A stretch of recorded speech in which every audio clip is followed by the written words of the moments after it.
Hi, dear friends, and welcome back to my YouTube channel, Guru Rajesh Mistry. Let's discuss today a new topic, speech writing. રાઇટિંગના ટોપિકમાં application report વગેરેની આપણે વાત કરી ચૂક્યા છીએ. એમાં એક સ્ટેપ આગળ વધતા આજે આપણે સ્પીચ રાઇટિંગ કેવી રીતે કરી શકાય એની સુંદર ચર્ચા કરીશું. સ્પીચ રાઇટિંગ એ ઓપ્શનલ પણ અગત્યનો એક પ્રશ્ન કહી શકાય અને 5 માર્ક્સમાં પ્રશ્ન છે. તો મિત્રો, સ્પીચ 11-12માં એક નવા તમારા એક વિષય તરીકે અથવા નવા એક ટોપિક તરીકે એનો ઉમેરો કરવામાં આવ્યો છે. અત્યાર સુધી આપ એનાથી અજાણ છો. ધોરણ 11 અને 12માં સ્પીચ રાઇટિંગ કેવી રીતે કરવું એની સુંદર ચર્ચા અને માહિતી આપણે મેળવીએ. સો our today's topic is speech writing. All the e-gurus, Bakulji Mistry, Sureshji Mistry and Rajeshji Mistry, welcome you once again. ફરી આપ સર્વેનું અમે ત્રણેય e-gurus આપનું હાર્દિક સ્વાગત કરીએ છીએ. મિત્રો, સ્પીચ એટલે ભાષણ, અને એ ભાષણ આપણે જુદી જુદી જગ્યાએ સાંભળવાનું થતું હોય છે. સૌથી ફેમસ પ્રધાનમંત્રીનું ભાષણ, મેરે પ્યારે દેશવાસીઓ, ભાઈઓ और બહેનો, that way he start his speech. એ રીતે પોતાની સ્પીચની શરૂઆત કરે છે. મિત્રો, સ્પીચ એટલે કોઈ જગ્યાએ ભાષણ આપવું, અને એ ક્યારેક તમારે પણ આપવાનું થાય. આપણે અહીંયા મોટી મોટી પોલિટિકલ કે રાજકીય કોઈ રેલીને સંબોધવાની વાત નથી હોતી. એક સામાન્ય સ્ટુડન્ટ તરીકે આપણે કેટલાક વિષયો પર સ્કૂલમાં બોલવાનું ક્યારેક થતું હોય છે ને આપણે એવા પ્રસંગે એમાં ભાગ પણ લેતા હોઈએ છીએ. તો એ વખતે તમે જે નાની મોટી સ્પીચ આપો છો અથવા નાનું મોટું ભાષણ કરો છો, that is called a speech. એને આપણે સ્પીચ કહીએ. 11-12માં આપણા સ્કૂલ રિલેટેડ જે ટોપિક્સ છે કે જે તમારે બોલવાનું થતું હોય છે, અથવા આપણા ઇમ્પોર્ટન્ટ ડેઝ છે એના વિશે મોટે ભાગે, અથવા ઇમ્પોર્ટન્ટ કોઈ ઇવેન્ટ હોય તો એના આધારે તમારે સ્પીચ આપવાની હોય છે, અને એ અહીંયા આપણે રિટર્ન ફોર્મમાં લખવાની હોય છે. જેવું બોલીએ છીએ એવું અહીંયા આપણે લખવાનું હોય છે કે એ સ્પીચ કેવી રીતે લખી શકાય અને એનું કઈ કઈ બાબતો આપણે વિશેષ ધ્યાનમાં રાખવી એની સુંદર ચર્ચા આજના આ વિડીયોમાં આપણે કરીશું. સો વેલકમ ટુ સ્પીચ રાઇટિંગ.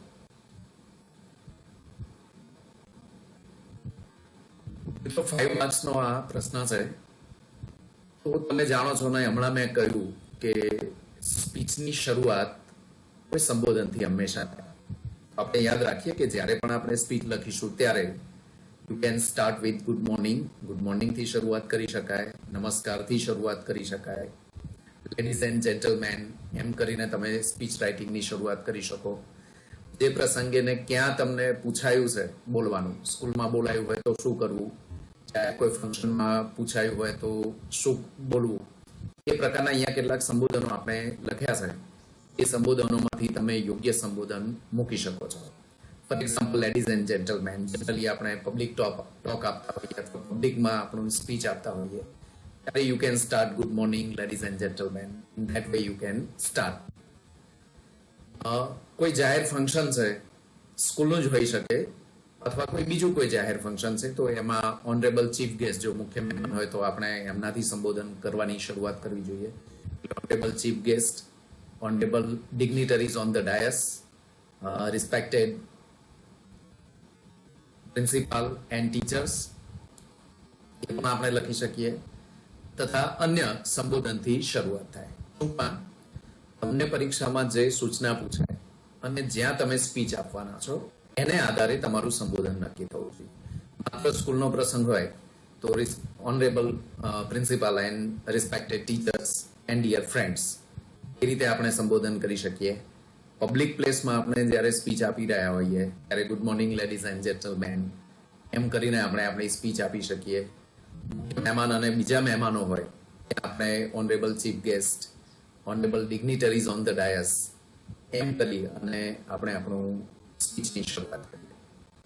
તો રાઇટિંગ જ્યારે આપણે કરીએ સૌથી પ્રથમ તમારે ધ્યાન રાખવાનું છે કે આ બધા જ સંબોધનો તમારે લખવાના છે. સ્પીચ આપણે એ જ રીતે લખવાની છે કે જ્યારે આપણે જાણે કે આપણે ભાષણ આપતા હોઈએ, એનું રિટર્ન ફોર્મ છે. ભાષણનું આ રિટર્ન ફોર્મ છે.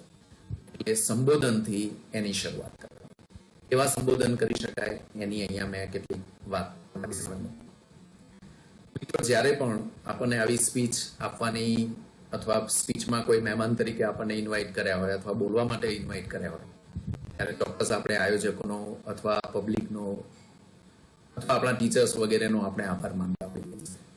તો એ આભાર બે રીતે, કાં તો શરૂઆતમાં પણ તમે બોલતી વખતે આભાર માનો છો કે મને અહીંયા ઇન્વાઇટ કરવામાં આવ્યો એ બદલ હું આભાર માનું છું, અથવા સ્પીચના અંતે પણ આભાર માની શકાય. શરૂઆતમાં માની અને ફરી પુનઃ એક વખત તમે છેલ્લે પણ આભાર માની શકો. તો આ પણ સ્પીચ રાઇટિંગનું એક અગત્યની બાબત છે કે જે આયોજકો છે, જેમને તમને સ્પીચ માટે નિમંત્રણ આપ્યું છે, આમંત્રણ આપ્યું છે, એમને તમારે આભાર માનવાનો છે, જે શરૂઆત અને અંતમાં કરી શકાય. શરૂઆતની એકાદ બે લાઈનમાં વિષયની પૂર્વ ભૂમિકા કરવી. તો આપણે શેના વિશે બોલી રહ્યા છીએ અને શેના વિશે આપણા વિચારો રજૂ કરી રહ્યા છીએ. શરૂઆતમાં સંબોધન પછી તરત જ આપણા વિષયની રજૂઆત આવવી જોઈએ અને ત્યારબાદ આપણા વિચારોની શરૂઆત થાય. ત્યારબાદ જે તે વિષય ઉપર પોતાના વિચારો રજૂ કરવા અને ત્યારબાદ આપણા કોઈ પણ ટોપિક હોય એ ટોપિક ઉપર આપણા વિચારો આપણે રજૂ કરીએ છીએ. એ ટોપિક તમને મળશે અને એ અનુસાર તમારે લખવાનું રહેશે. મિત્રો, નિબંધ જેવું છે સ્પીચ, એ નિબંધની અનુરૂપ છે અથવા નિબંધના જેવું છે. નિબંધમાં પણ આપણે કોઈ પણ વિષય અંગે આપણા વિચારો રજૂ કરીએ છીએ. સ્પીચમાં ફેર એટલો છે કે તમે અહીંયા જાહેરમાં બોલો છો એટલે તમારે સંબોધન વગેરે એમાં એડ કરવાના હોય છે. વિચારો તો નિબંધમાં જેમ રજૂ કરો છો, તો તમારા વિષયની રજૂઆત થઈ જાય પછી તમારે એ જ રીતે વિચારો તમારે વારાફરતી મૂકવાના છે.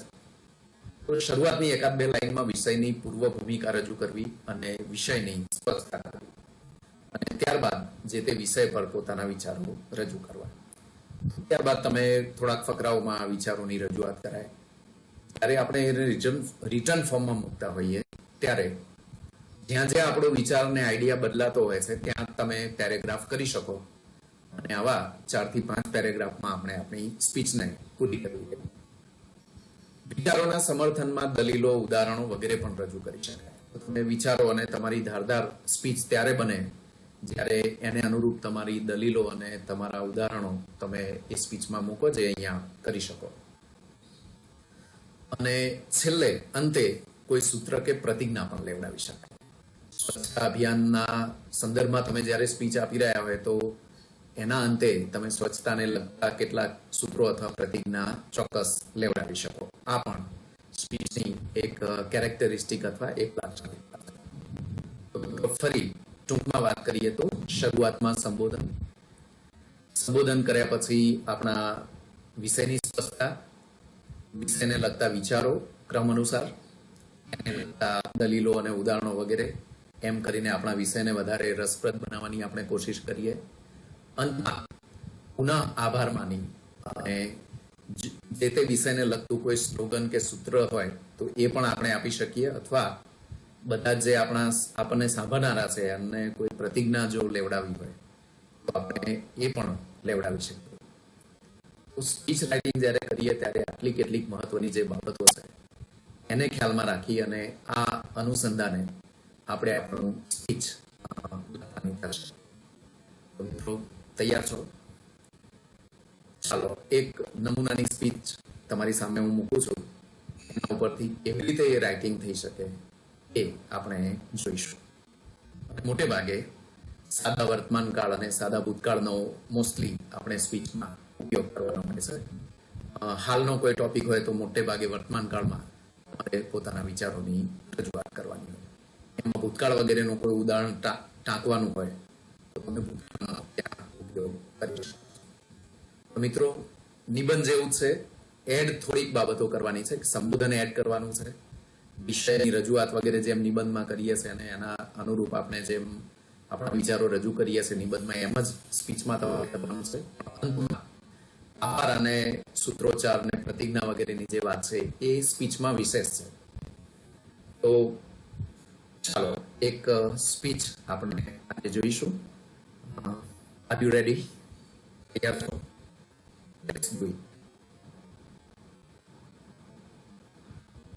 મિત્રો, અહીંયા એક બહુ જ ફેમસ એવી એક સ્પીચ આપણે લખી છે, speech on the world environment day.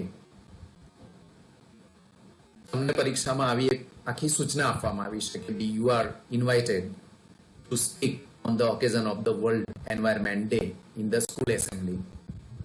Write a speech on that. તમને સ્કૂલની એસેમ્બલીમાં ઇન્વાઇટ કરવામાં આવ્યા છે અથવા કોઈ જાહેર ફંક્શનમાં ઇન્વાઇટ કરવામાં આવ્યા છે અને વર્લ્ડ એન્વાયરમેન્ટ ડે વિશે તમારે પોતાની સ્પીચ આપવાની છે. મિત્રો, પરીક્ષામાં જ્યારે સૂચના હોય તો સૂચના ઉપરથી આપણે ટોપિક આપણો નક્કી કરી લઈશું અને ત્યારબાદ એ ટોપિક વિશે તમારે લખવાનું રહેશે.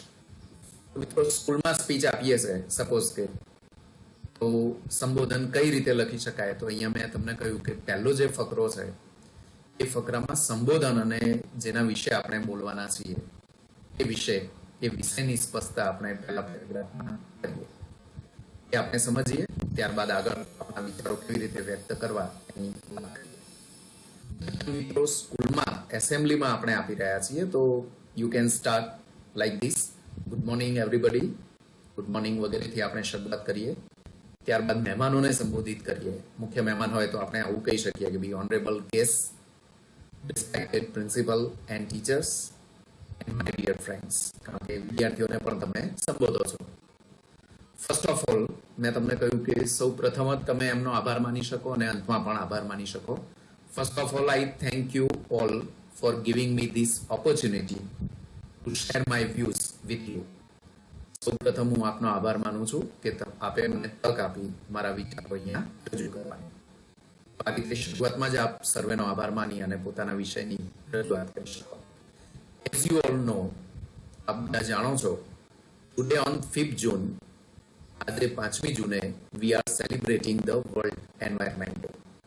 એના ઉજવણીના પ્રસંગે એટલે એનું મહત્વ છે કે 5મી જૂનને આપણે વર્લ્ડ એન્વાયરમેન્ટ ડે વિશે ડે તરીકે સેલિબ્રેટ કરીએ છીએ. અને ત્યારબાદ વન બાય વન એન્વાયરમેન્ટ વિશે તમે શું વિચારો છો અને શું કરવું જોઈએ એના વિચારો આપણે વ્યક્ત કરી શકીએ. તો પહેલા ફકરામાં ફરી આપણે યાદ રાખીએ કે આપણું સંબોધન અને સંબોધન પછી તરત વિષયની આપણે સ્પષ્ટતા કરી અને વન બાય વન આપણા વિચારો આપણે મૂકીશું. તો જ્યાં પણ વિચાર બદલાય ત્યાં આવો પેરેગ્રાફ બદલી શકો છો, પેરેગ્રાફ પાડી શકો છો. We all know the value of our environment. આપણે આપણા પર્યાવરણની કિંમત કેટલી છે એ જાણીએ છીએ.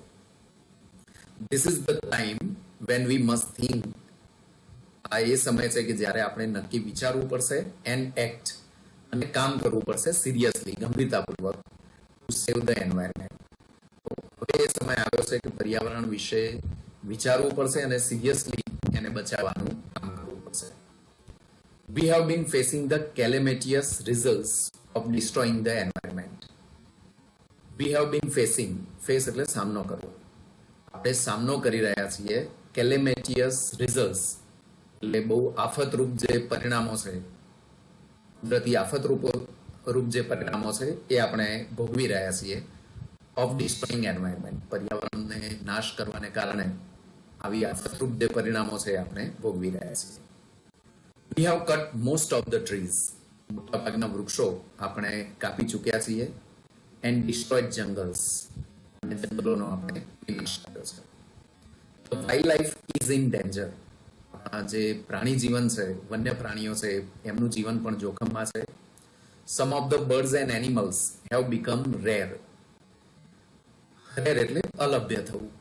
કેટલાક આપણા પ્રાણીઓ અને પક્ષીઓ છે એ દુર્લભ બન્યા છે. અધર્સ આર સ્ટ્રગલિંગ, જે જીવે છે એ પણ ખૂબ સ્ટ્રગલ કરી રહ્યા છે, સંઘર્ષ કરી રહ્યા છે. હાર્ડ ટુ ગેટ સર્વાઇવ્ડ, સર્વાઈવ થવું એટલે બચવું. બાકીના જે પ્રાણી પક્ષીઓ છે એ બચવા માટે પુષ્કળ સંઘર્ષ કરી રહ્યા છે. Who is responsible for this? આ પ્રકારના પ્રશ્નો પણ આપ કરી શકો. Who is responsible for this? આ બધા માટે જવાબદાર કોણ છે?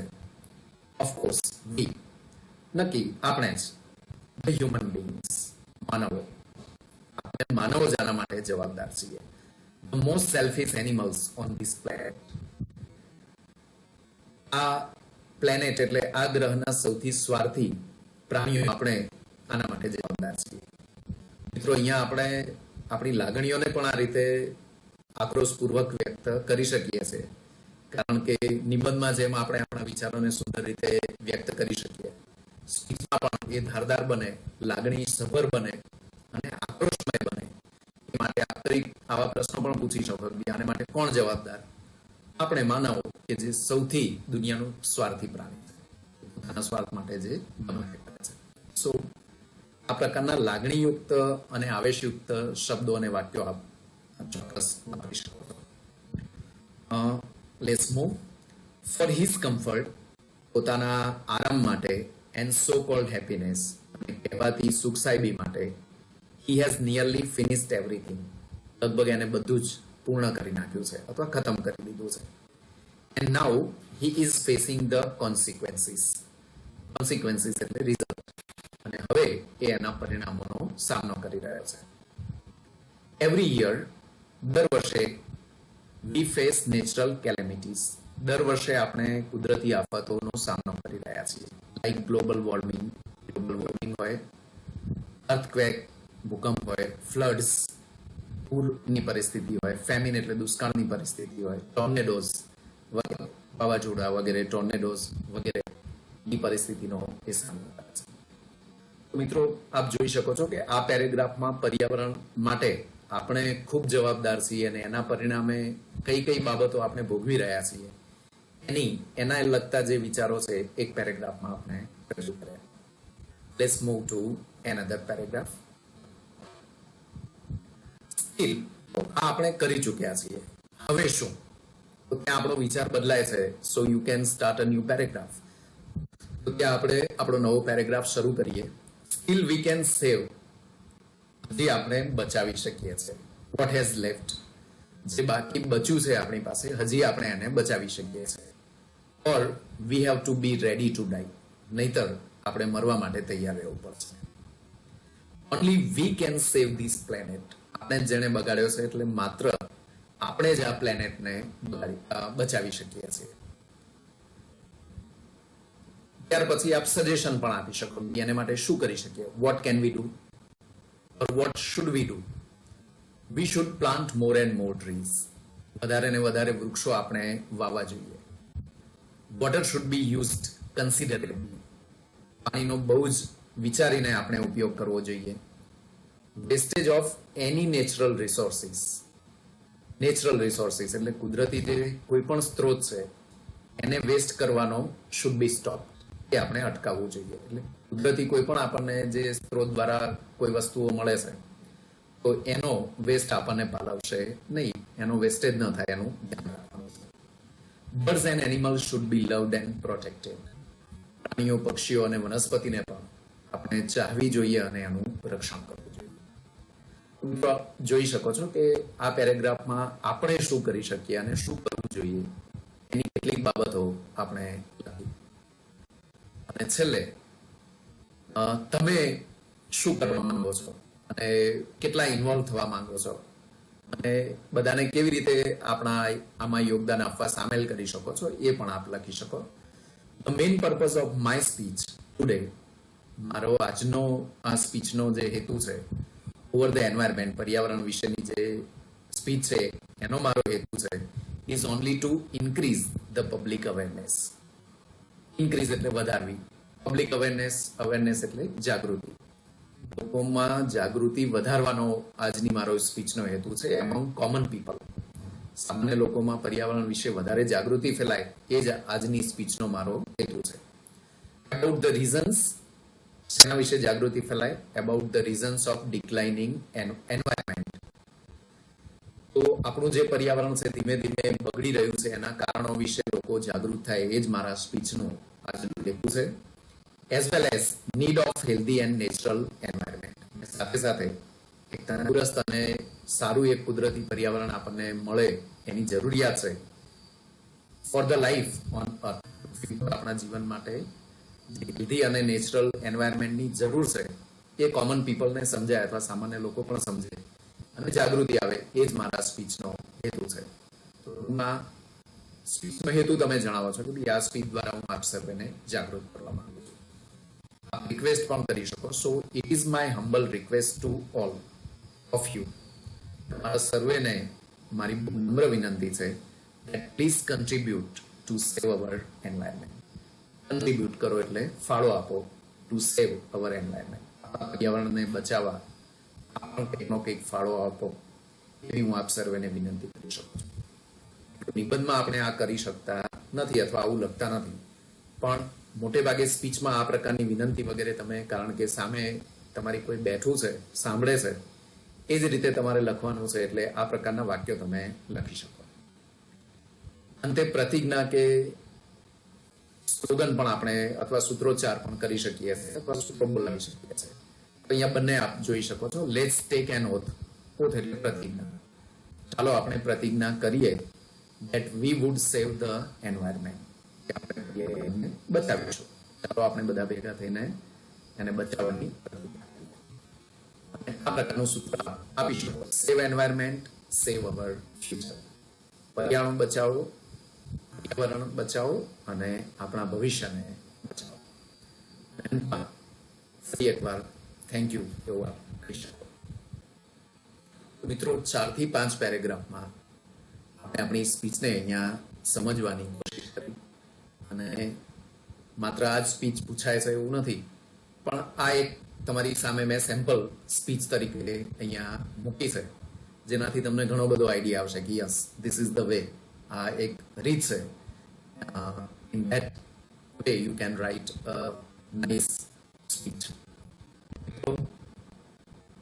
આપ પણ મોટા થઈ અને ક્યાંક ને ક્યાંક કોઈ વકીલ બનશે કે કોઈ ડોક્ટર બનશે કે કોઈ ટીચર બનશે, કોઈ નેતા પણ બનશે, પણ ક્યારેક ને ક્યારેક જીવનમાં એવું કંઈક બોલવાનો પ્રસંગ આવશે અને ત્યારે આ સ્પીચ તમને ત્યાં પણ કામ આવે એવી હું આશા કરું છું.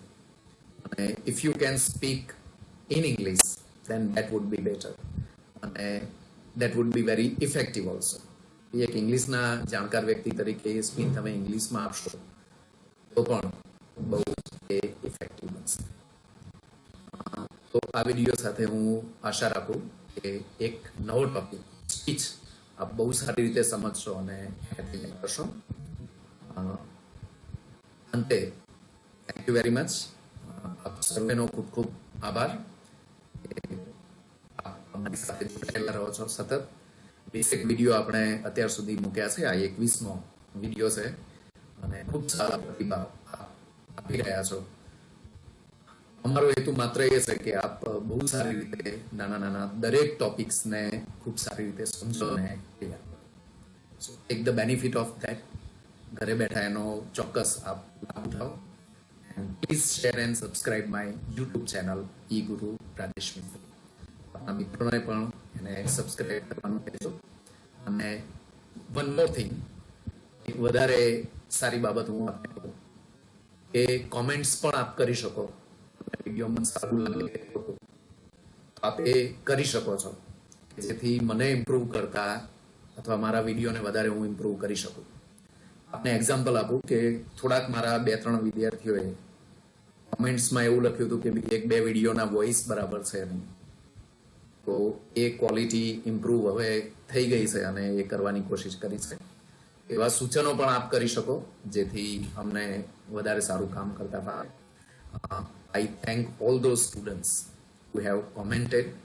જે વિદ્યાર્થીઓએ કોમેન્ટ કરી છે એમનો પણ આભાર. જે who have suggested અને સૂચનો કર્યા એ બદલ પણ આભાર. આપનો આભાર. Thank you. See you soon with next topic. Bye bye.